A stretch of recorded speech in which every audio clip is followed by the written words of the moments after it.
Şimdi Kur'an-ı Kerim farklı ayetlerde insanın genlerinde ihtiva ettiği bir hastalığa işaret ediyor. Mü'minun suresinin 37. ayeti, En'am suresinin 29. ayeti, Câthiye suresinin 24. ayeti, bu 3 ayet ve Tekâsür suresi, Kur'an-ı Kerim'de elhâkumut tekâsür hatta zurtumul makabir diye başlayan bu 4 ayet bloku, insanda bir hastalığı karşımıza koyuyor. Nedir o?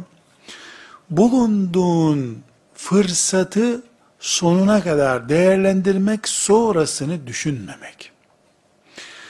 Bu sözünü ettiğim ayetlerde Mü'minun suresi, En'am suresi ve Câthiye suresinin ayetlerinde mantık şu: İn hiye illa hayatuna dünya nemutu ve nahya. Şu dünya hayatıdır hayat dediğin derler diyor Allahu Teala. Farklı üsluplarla bu 3 surenin 3 farklı ayetinde müşriklerin, yani ahirete hiç iman etmeyenlerin mantığını Rabbimiz önümüze koyuyor. Ellerindeki dünyayı sonuna kadar onların kullanacağı bir fırsat haline getiriyor. İn hiye illa hayatünet dünya. Yok, bu dünyadan başkası yok derler diyor. Bu birinci gerçek. Ama mümin ahirete iman eden insandır. Dolayısıyla mümin çıkıp da yok ahiret, bu dünya var demez. Dese mümin olmaz zaten dedik. Ahireti inkar edenin, öldükten sonra dirilmeyi inkar edenin imanı yok. Müslümanlığın farkı da bu zaten. Fakat buradaki ince çizgi şudur: mümin ahireti inkar etmez. Ben dünya için varım, ahiret yoktur demez. Ama ahireti inkar edenlerin hastalığının belirtisi müminde olur. Olabilir. Nedir bu hastalığın belirtisi? Yani ahireti inkar edenler ne diyorlar? Yok ki ötesi. Varsa yoksa şu dünya var. Mümin var. Ötesi var bunun. Ahireti var diyor.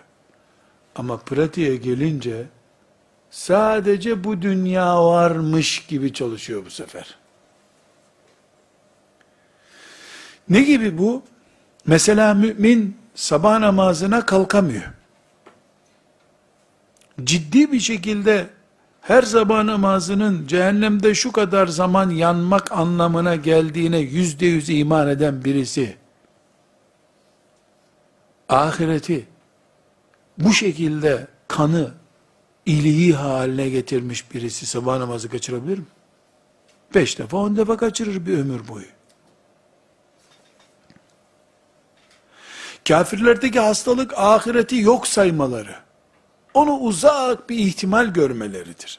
Müminse esasen ahirete iman eden birisidir ama bir türlü imanı aktif hale gelip cenneti ve cehennemi gözünün önünde seyreder gibi olmuyor. Bu sebeple elhâkumut tekâsür hatta zurtumul makabir, şu kabirlere giresiye oldunuz, yani neredeyse kabre gireceksiniz, hala biriktirme, çokluk, evlat ve mal çokluğunun peşindesiniz ikazı, müminin en temel işaret noktalarından birisi olması gerekiyor. Kabre girinceye kadar, kendisi 4 kişinin omuzunda mezara getirilinceye kadar kıpırdamayan insan, mümin insan olmamalı. Yani anlıyor, iş işten geçince anlıyor, öyle değil. Bir gün mezara girileceğini ve mezardan sonra asıl cennet veya cehennem hayatının başlayacağını anlayan insan, mümin insandır. düşünmeliyiz.